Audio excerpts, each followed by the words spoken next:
Hello students, मेरा नाम है देवेश गुप्ता। आप सबका स्वागत करता हूं डिजिटल एजुकेशन के यूट्यूब चैनल पे। मैं क्लास 6 का मैथमेटिक्स का चैप्टर नंबर 4 जिसका नाम है बेसिक ज्योमेट्रिकल आइडियाज वो पढ़ा रहा था। जिसके 3 वीडियो ऑलरेडी मैं बना चुका हूं और ये चौथा वीडियो है इस चैप्टर पे। अगर आपने पहले वाले वीडियो नहीं देखे हैं तो उसका लिंक मैं आपको यहाँ पे आई बटन पे दे दूंगा, आप वहां से आके देख सकते हैं। इस एक्सरसाइज में जो पोर्शन है, ये वाला पोर्शन, इस पोर्शन में हम लोग एंगल के बारे में पढ़ेंगे और उसके बेस पे कुछ प्रॉब्लम्स और एक्सरसाइज 4.3 करेंगे। ठीक है, तो बिना किसी देरी के स्टार्ट करते हैं। सबसे पहले एंगल की अगर बात करें तो हमारे पास ये जो पॉइंट है, ठीक है, तो यहाँ पे जो ये वाला बीच का जो डिस्टेंस होता है ये होता है एंगल। ठीक है, यानी कभी भी अगर दो रे की बात करें जिसका सेम इनिशियल पॉइंट है, एक ध्यान रखिएगा पहला रे ये है, ये पहला रे हो गया। रे का मतलब होता है आपको एक साइडेड आपका एरो होना चाहिए, दूसरे साइडेड एक एंड पॉइंट होना चाहिए। अगर आपने एक सारे कॉन्सेप्ट अगर आपको नहीं पता है तो आप इससे पहले वाले वीडियोस देखिए तो आपको क्लियर हो जाएगा। तो अगर जाने के एक पहला रे हो गया, ठीक है, और एक ये दूसरा रे हो गया। ये पहले रे का नाम था ए बी और दूसरे रे का नाम था ए सी। ए तो दोनों के लिए सेम है ना। अगर दोनों के लिए ए सेम है तो इस बीच का जो डिस्टेंस होता है उसको बोलते हैं एंगल, यानी कि ए सी को बोलते हैं एंगल। यहाँ पे जो भी डिस्टेंस होगा वो एंगल कहलाता है। ठीक है, और एंगल ये इसके बीच का डिस्टेंस होता है और एंगल के कुछ कंपोनेंट्स है वो मैं बता दे रहा हूँ। यहाँ पे जो कंपोनेंट्स ये बनाया हमने, यहाँ पे पहला कंपोनेंट रे ए बी है, ठीक है, और दूसरा कंपोनेंट, इसको ध्यान रखिएगा, इस जो ए बी पहला कंपोनेंट है, दूसरा कंपोनेंट ए सी है, यानी कि ये भी है। और इन दोनों को हम लोग बोलते हैं arms of angle, arms of angle. ठीक है, ये सारे जो है, ये दोनों जो है वो आर्म्स ऑफ एंगल है। और जो ए पॉइंट जहां पे एंगल बना हुआ है वो उसको बोलते हैं वर्टेक्स। ठीक है, वर्टेक्स ऑफ एंगल जो है यहाँ पे ए है, यानी कि जो कॉमन पॉइंट है रे के लिए वही वर्टेक्स होता है और जो लाइन रे है उसको आर्म्स बोलते हैं। ठीक है, ARMS, आर्म्स। ठीक है, arms of an angle, arms भी बोलते हैं, साइड भी बोलते हैं। देखिएगा, साइड भी बोलेंगे तो कंफ्यूज नहीं होना आपको, साइड और आर्म्स का सेम मतलब होता है। ठीक है, तो ये सिंपल सा एंगल का कॉन्सेप्ट है, इतना ही, ज्यादा इसमें कुछ है नहीं। ये एंगल का आपका कॉन्सेप्ट हो गया। एंगल में ध्यान रखिएगा, कॉमन जो पॉइंट है उसको वर्टेक्स बोलेंगे दोनों के लिए, और दोनों रे को हम लोग आर्म्स बोलेंगे या फिर साइड बोलेंगे उस एंगल के लिए। ठीक है, अब हम इसके एक्सरसाइज में मूव करते हैं क्योंकि इसमें और ज्यादा कुछ है नहीं, लेकिन एक चीज मैं बता दे रहा हूँ। ओके, एक यहाँ पे कॉन्सेप्ट है वो मैं बता दे रहा हूँ आपको क्या है। ये एंगल दिया हुआ है एबीसी मैंने बनाया है। अगर तो मैंने कोई पॉइंट लिया और मैं ध्यान रखिए कि कभी भी एंगल का जब नेमिंग करते हैं तो ऐसे करते हैं। एंगल मैंने सबसे पहले एंगल का साइन बनाते हैं। अब हम लोग स्टार्ट करते हैं, आर्म्स के साइड से स्टार्ट करेंगे, कभी भी यहाँ से स्टार्ट नहीं करेंगे। ध्यान रखिएगा, आर्म्स के साइड से स्टार्ट करेंगे, चाहे इसको बी से स्टार्ट करें फिर ए लिखेंगे फिर सी लिखेंगे। यानी मिडल पे जो वो होता है जहां पे एंगल बना होता है, मिडल पे वो पोर्शन को दिखाते हैं जहां पे एंगल ड्रॉ होता है। ठीक है, चाहे इसका नाम दूसरा भी हो सकता है, इसी का एंगल का दूसरा नाम हो सकता है और सी से स्टार्ट होकर भी हो सकता है, CAB। ठीक है, ध्यान रखिएगा, आपको ABC या फिर ACB ऐसा कुछ नहीं लिख सकते, वो अलाउ नहीं है आपको। ठीक है, ऐसे अगर मैं एक पहले एंगल लिख रहा हूँ, अब इसके अकॉर्डिंग बनाते हैं कि कैसे बनेगा। ठीक है, PQ है, पता है, यहाँ से चीजें क्लियर हो गई कि एंगल जो बन रहा है क्यू पॉइंट बन रहा है, यानी एंगल कहाँ पे बन रहा है, क्यू पॉइंट बन रहा है। मिडल वाला पे ही एंगल बनता है, मिडल वाला ही वर्टेक्स होता है। अगर डायरेक्टली एंगल PQR दिया तो आपको पता होना चाहिए कि क्यू जो है यहाँ पे वर्टेक्स है, क्यू वर्टेक्स होगा और PQ और QR जो होगा वो आपका रे होगा। ठीक है, PQ और QR जो है आपका रे होगा और Q वर्टेक्स होगा। ठीक है, रे मतलब आपका आर्म्स, QR जो है ये आर्म्स है, ये आर्म्स है। ठीक है, ठीक है, और यहाँ पे ये हो गया P आपका और ये हो गया R। PQ एक बार एक R रे हो गया और एक QR भी रे हो गया। एक PQ रे, एक QR रे और Q हमारा वर्टेक्स हो गया। ठीक है, तो आई होप ये कॉन्सेप्ट भी लिखने का समझ में आया होगा, लेकिन अगर कोई चीज समझ में नहीं आती तो उसको रिवाइंड करके देखिए, यानी वीडियो को पीछे कर लीजिए फिर से आप देखिए। ठीक है, अब हम इसका एक्सरसाइज में मूव करते जाएंगे। एक्सरसाइज 4.3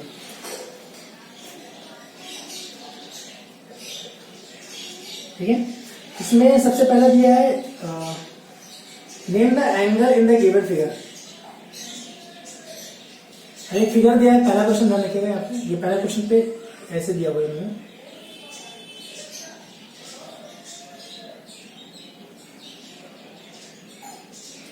ठीक है। एक बी पॉइंट है, एक ये सी पॉइंट है, ये डी पॉइंट और ये पॉइंट है। अब इसमें एंगल्स का नाम बताने हैं। तो एंगल तो एक यहाँ पे बन रहा है क्योंकि एक ए बी रे हुआ और एक ए बी रे हुआ, दूसरा एंगल यहाँ पे बन रहा है ना, और तीसरा एंगल यहाँ पे बन रहा है, चौथा यहाँ पे बन रहा है। अब एंगल के नाम लिखने हैं, तो ध्यान रखिएगा जब इसका नाम लिखेंगे तो मैंने आपको बताया था यहाँ से स्टार्ट करेंगे, इसके एक साइड से स्टार्ट करेंगे। तो चाहे इधर से स्टार्ट करिए, बी डी ए बी लिखिए या फिर बी ए डी लिखिए, एक ही बात है वो। तो मैं फिलहाल डी ए बी लिख रहा हूँ, ठीक है। डी से स्टार्ट ए और बी, यानी इस एंगल का नाम हो चुका है, पहला हो गया। और दूसरा जो एंगल है वो है बी वाला, यानी ए से स्टार्ट करिए तो ए बी सी लिख सकते हैं या फिर सी बी ए लिख सकते हैं। तो मैं एंगल ए बी सी लिख रहा हूँ, ठीक है। फिर इसकी बात करेंगे तो इसका बी सी डी लिख सकते हैं, तीसरे वाले को बी सी डी लिख सकते हैं, और चौथे वाले को सी डी ए लिख सकते हैं। एंगल जानने के लिए जो पहला बना रहा हूँ एंगल का साइन ऐसे बनाते हैं, ठीक है, सी डी ए। अब दिख रहा होगा आपको, पहले ए एंगल आ गया, बी एंगल आ गया, बीच वाला होता है एंगल, मैंने आपको बताया था। ए बी सी डी चारों एंगल्स यहाँ पे इंक्लूड हो चुके हैं, ठीक है। तो आई होप ये कॉन्सेप्ट क्लियर हो गया होगा। और एक चीज जानने की, ऐसा नहीं आप सी ए बी नहीं लिख सकते क्योंकि सी हमारा इसका साइड नहीं है, हमारा साइड तो ए डी है ना, इसलिए डी पॉइंट लिया जाएगा ना कि सी, ठीक है। तो कंफ्यूज नहीं होना है इस सब चीजों के लिए। ये सारे आपका आंसर हो गए, ये जो सारे मैंने बनाए ये आपके आंसर है, ठीक है। क्वेश्चन नंबर सेकंड पे आते हैं।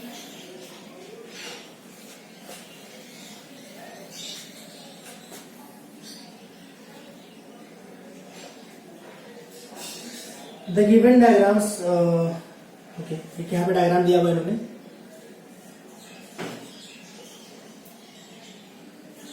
ये पॉइंट डी हो गया, ओ हो गया, बी हो गया, ई हो गया, ये एफ हो गया, ये पॉइंट सी दिया बाहर इन्होंने, ये पॉइंट ए दिया हुआ, ठीक है। ऐसे करके एक डायग्राम बना हुआ है। यानी कि अगर आपके पास बुक नहीं है तो मैं बुक का जो लिंक है वो इसके डिस्क्रिप्शन बॉक्स में दे दूंगा, आप वहां से जाके डाउनलोड कर सकते हैं। अगर बुक है तो आप बुक ओपन करके ही बैठा करिए, ठीक है। तो यहाँ पे in the interior of angle, name the points का नाम बताना है। Interior of angle D O E, interior of angle D O E. अब डी ओ ई कौन सा है, जान के एंगल डी ओ ई कौन सा है, डी ओ ई, यानी ये एंगल की बात कर रहा है। इसके इंटीरियर में कौन सा पॉइंट पड़ रहा है, तो पहला का जो आंसर होगा, यानी ए पोर्शन का जो आंसर होगा, इंटीरियर में कौन सा पॉइंट बन रहा है, पॉइंट ए, पॉइंट ए जो है वो पॉइंट वो डी ओ ई के इंटीरियर में पड़ रहा है, यानी कि इंटीरियर में पड़ने वाले सारे इसके बीच में आने वाले जितने भी होंगे वो इंटीरियर में बनेंगे। और यहाँ पे ए पॉइंट जो है इस दोनों के बीच में ही आ रहा है, इसके अंदर क्या है, एक इंटीरियर पॉइंट है। तो पहला आंसर आपका हो गया ए, पॉइंट ए, ठीक है। फिर सेकेंड बोला है exterior of E O F. अब ई ओ एफ की बात कर लेते हैं, ई ओ एफ।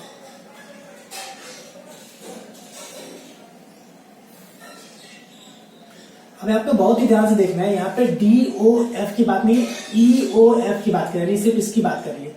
तो इस वाले एंगल के लिए ये पॉइंट भी एक्सटीरियर होगा और ये पॉइंट भी एक्सटीरियर होगा और ये पॉइंट भी एक्सटीरियर होगा। फिर से समझिए, ई ओ एफ की बात करिए, ध्यान रखिएगा, ठीक है। ई ओ एफ की बात करिए तो इसमें ये पॉइंट और ये पॉइंट तीनों आपके बाहर हो गए। तो पॉइंट इसके अंदर नहीं होने चाहिए, इसके अंदर में न तो ये पढ़ रहा है, न तो ये पढ़ रहा है, न तो ये पढ़ रहा है। इसलिए पॉइंट्स कौन कौन सा होगा, ए कॉमा डी कॉमा ए कॉमा सी कॉमा डी, ए सी और डी तीनों के तीनों एक्सटीरियर में पढ़ेंगे। आपको ये ध्यान रखना है, अगर आपने सिर्फ और सिर्फ ये लिख लिया सी तो आपका गलत हो जाएगा। इसलिए बहुत ही ध्यान से आपको क्वेश्चन करने हैं और क्वेश्चन को समझना होता है पहले। अगर आप क्वेश्चन को समझ लेते हैं तो आपका आंसर भी सही होगा, अगर आप क्वेश्चन को ही नहीं समझ पाते तो फिर आंसर गलत हो जाता है, ठीक है। अब ऑन ई ओ एफ, अब ई ओ एफ के ऊपर बोल रहा है, ठीक है। अब ई ओ एफ ये वाले इसके ऊपर पे लिखिएगा ये पॉइंट बी, यानी कि जो आंसर है इसका पॉइंट बी। ऊपर का मतलब होता है, अगर मैंने कोई एक ऐसा एंगल बनाया है, ऊपर का मतलब ये होता है, अगर नाम इसका सी डी और यहाँ पे बी, ठीक है। तो यहाँ पे अगर कोई पॉइंट है मान लेते हैं ए, तो ये पॉइंट जो इस एंगल के ही साइड पे ही बन रहा है ना। अगर एंगल के साइड पे तो ऑन होता है, ध्यान रखिएगा। अगर एंगल के साइड पे कोई भी पॉइंट है तो वो उसके लिए ऑन लिखा जाता है। तो इसलिए थर्ड क्वेश्चन में भी बोला है ऑन ई ओ एफ। तो ई ओ एफ पे ऊपर जो है वो एंगल बी है, तो इसलिए इसका पॉइंट बी है, तो इसका आंसर पॉइंट बी हो जाएगा, ठीक है। आई होप ये कॉन्सेप्ट भी क्लियर हो गया होगा और ये क्वेश्चन भी समझ में आया होगा। यही जो तीनों लिखा है यही आपका आंसर है, ठीक है। अगर कहीं पे कोई चीज समझ में नहीं आती तो वीडियो को पॉज करिए और नोट डाउन करने के लिए भी वीडियो को पॉज करिए, और जो मैं लिखा रहा हूँ, जो भी चीजें क्वेश्चन कर रहा हूँ उसको कॉपी में नोट कर लिया करिए, ठीक है। अगर कोई भी चीज समझ में नहीं आती तो वीडियो को रिवाइंड करिए, पीछे करिए, फिर से देखिए, ठीक है। थर्ड क्वेश्चन की बात कर लेते हैं। Draw rough diagram of two angles such that they have. Rough diagram बनाने दो एंगल्स का वन कॉमन इन पॉइंट। मैं इसमें से आपका 2 बता दे रहा हूँ, बाकी आप 3 करिएगा, क्योंकि मैंने क्वेश्चन नंबर 1 और 2 पूरे ही बता दिया है। अब मैं थर्ड में से सिर्फ 2 बता रहा हूँ, एक फर्स्ट बता रहा हूँ, एक डी बता रहा हूँ, यानी 3 का ए बताऊंगा और एक 3 का डी बताऊंगा, ठीक है। तो आपको यहाँ पे रफ डायग्राम बनाना है, ठीक है। अब two angles such that one point in common. 2 angle का रफ डायग्राम बनाना है जिसमें एक पॉइंट कॉमन हो,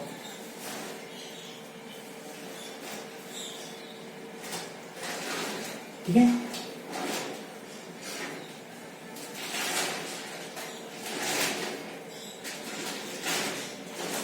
अब देखिए यहाँ पे ये पॉइंट ओ हो गया, ये पॉइंट मान लेते हैं ए है, और ये पॉइंट है बी, ये पॉइंट है सी, और ये पॉइंट है डी। अगर आपको देखेंगे तो ये पहला एंगल का नाम है एंगल, पहले एंगल का नाम है, इधर वाले एंगल का नाम है A angle A O B. इस वाले में एंगल का नाम जो है वो है C O D, angle C O D. आपको दिख रहा होगा कि एक पॉइंट जो है कॉमन है, एक पॉइंट क्या है यहाँ पे कॉमन है, ठीक है। तो एक अप्रोच हो गया आपका 2 एंगल बनाने का, ये बनाइए, ठीक है। आई होप ये कॉन्सेप्ट क्लियर हो गया होगा कि कैसे एक पॉइंट कॉमन का बना सकते हैं। अब मैंने बताया था डी वाला बताऊंगा, तो डी बता देता हूँ यहाँ पे, ठीक है। तो डी पे बोला 4 पॉइंट्स इन कॉमन। अब 4 पॉइंट्स कॉमन चाहिए, ठीक है। 2 एंगल बना रहे जिसमें 4 पॉइंट्स कॉमन,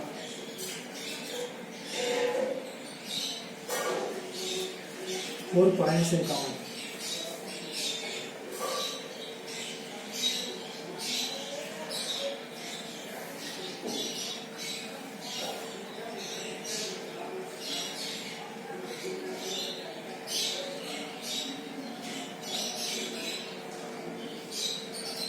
ठीक है।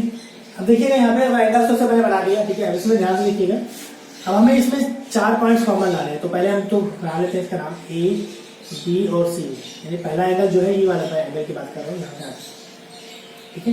दूसरा एंगल मैं इस एंगल की बात करूंगा जिसका यहाँ पे पॉइंट रखा है डी।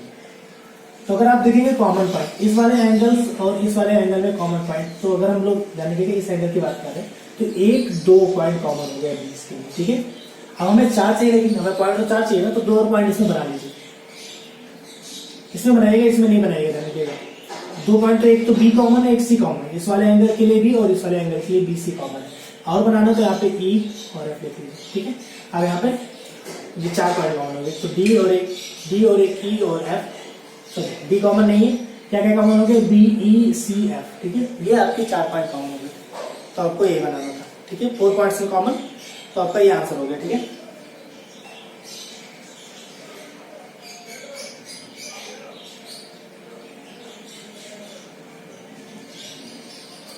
तो आपका ये डायग्राम्स बन गए हैं ए और डी का। बाकी बी सी और ई आपको ट्राई करिएगा। अगर आपका वीडियो से रिलेटेड अगर कोई भी क्वेरी है तो आप उसको कमेंट सेक्शन में पूछ सकते हैं, अगर आपको कोई भी डाउट बचाता है तो। और अगर आपको कोई चीज समझ में नहीं आए तो वीडियो को रिवाइंड करके देखें, लेकिन अगर फिर भी समझ में नहीं आता तब भी आप कमेंट सेक्शन में पूछ सकते हैं। अगर आपको वीडियो पसंद आया तो आप इसको लाइक करें, अपने फ्रेंड्स के साथ इसको शेयर करें। Thank you so much for watching.